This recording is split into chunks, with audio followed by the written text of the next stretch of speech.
कार्यालय में हार्दिक स्वागत है। साथियों,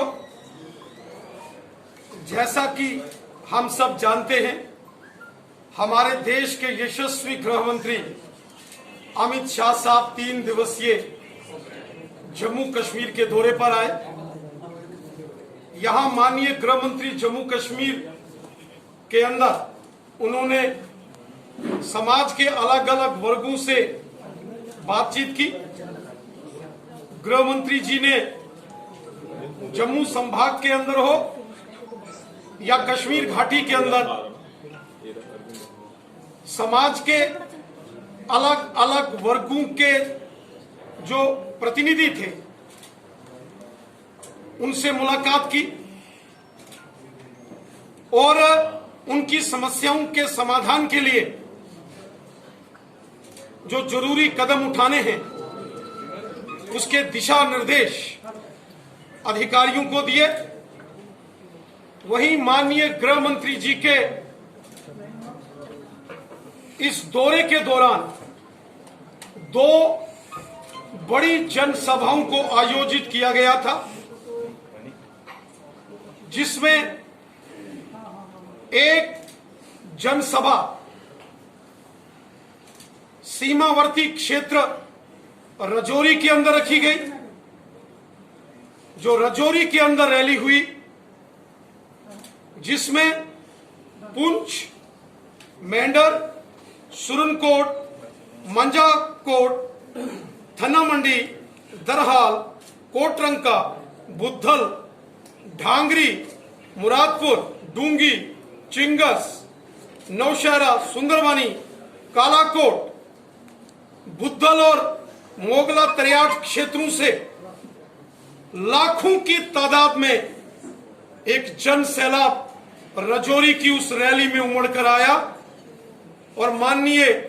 गृह मंत्री अमित शाह साहब का जिस प्रकार राजौरी की रैली में भव्य स्वागत हुआ और माननीय गृह मंत्री जी को सुनने के लिए लाखों की तादाद में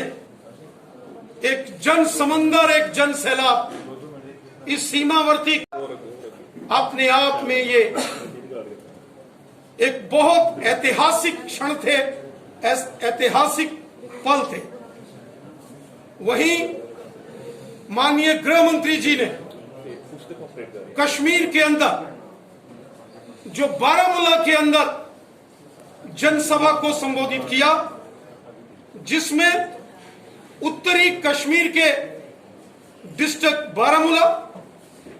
डिस्ट्रिक्ट कुपवाड़ा और डिस्ट्रिक्ट बांडीपुरा के अधिकांश इन्हीं 3 डिस्ट्रिक्ट्स के लोग उस रैली में बढ़ चढ़कर आए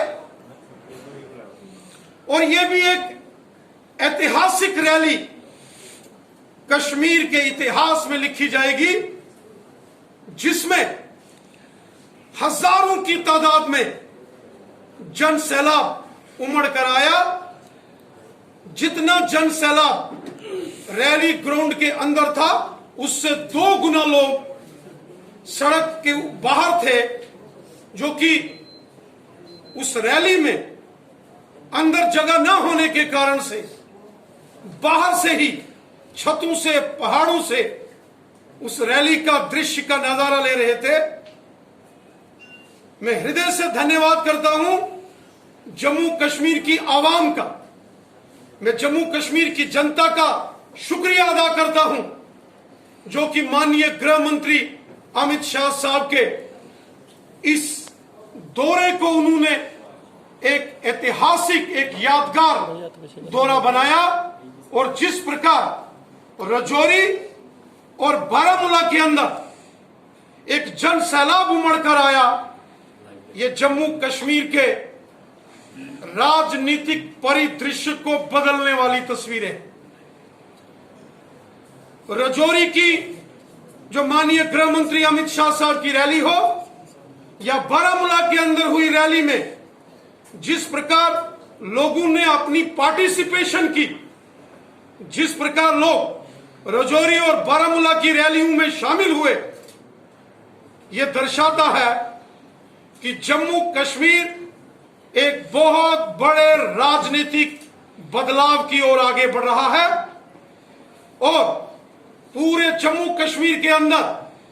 माननीय प्रधानमंत्री नरेंद्र मोदी साहब द्वारा किए गए जो डेवलपमेंट के काम हैं, जो लोगों की भलाई के काम मोदी सरकार कर रही है, ये उसी का परिणाम है कि आज जम्मू बहुत सारी ऐसी समस्याएं रही जो पिछले 70 साल के अंदर यहां जिन सरकारों ने राज किया उनकी देन बहुत सारी समस्याएं, पुरानी सरकारों की नीतियों के कारण यहां बहुत सारी समस्याओं को जन्म दिया गया। लेकिन एक एक करके इन सभी समस्याओं का समाधान भारतीय जनता पार्टी की सरकार कर रही है। हर समस्या का समाधान भारतीय जनता पार्टी करेगी। माननीय गृह मंत्री जी ने स्वयं राजौरी और बारामूला की रैलियों को संबोधित करते हुए कहा कि 70 साल का आंकड़ा और 2019 के बाद 3 साल का आंकड़ा अगर आप देखेंगे तो आपको खुद नजर आएगा कि मोदी सरकार ने पिछले 3-4 वर्षों के अंदर इतने काम किए हैं, इतने लोगों की समस्याओं का समाधान किया है जो 70 साल कांग्रेस, नेशनल कॉन्फ्रेंस और पीडीपी की सरकारें नहीं कर सकी। डॉक्टर फारूक अब्दुल्ला साहब ने भी कल एक व्हाइट पेपर इशू किया कि उन्होंने क्या क्या काम किए।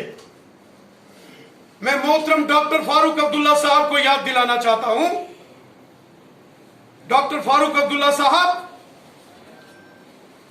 आपकी हुकूमत हो या कांग्रेस की हुकूमत रही हो या पीडीपी की सरकार रही हो, 70 साल यहां पश्चिम पाकिस्तान के रेफ्यूजियों के अधिकारों का हनन हुआ, वाल्मीकि समाज, गोरखा समाज, दलितों का हनन हुआ, वही गुज्जर और बकरवालों के अधिकारों का हनन किया गया, महिलाओं के अधिकारों का हनन 70 साल नेशनल कॉन्फ्रेंस, कांग्रेस और पीडीपी की सरकार के अंदर हुआ। पिछले 70 सालों में जम्मू कश्मीर के अंदर हर वर्ग के साथ ह्यूमन राइट्स वायलेशन किया गया। अब मोदी सरकार के आने से ये सारे दुख, कष्ट, तकलीफें, इनजस्टिस ये दूर किए जा रहे हैं। मोदी सरकार का नारा है सबका साथ, सबका विकास, सबका विश्वास। साथियों, मैंने पहले कहा है, मसला डेली वेजर्स का हो, एनवाईसी का हो, रहबरे खेल का हो, रहबरे जंगलात का हो, होम गार्ड्स का हो, हमारे एसपीओस में काम करने वाले हमारे नौजवानों का हो, या अन्य जहां जो भी मसले हैं, ये सब हमारे विचाराधीन हैं। 70 साल के अंदर जो गलत नीतियां कांग्रेस, नेशनल कॉन्फ्रेंस और पीडीपी के सरकारों की थी, उनके कारण, उनकी गलत नीतियों के कारण ये समस्याएं एक अंबार बन के आई हैं। एक एक करके इन सब समस्याओं का हम समाधान कर रहे हैं। इन बाकी की समस्याओं का भी समाधान हम करेंगे, यकीनन करेंगे। भारतीय जनता पार्टी ही करेगी।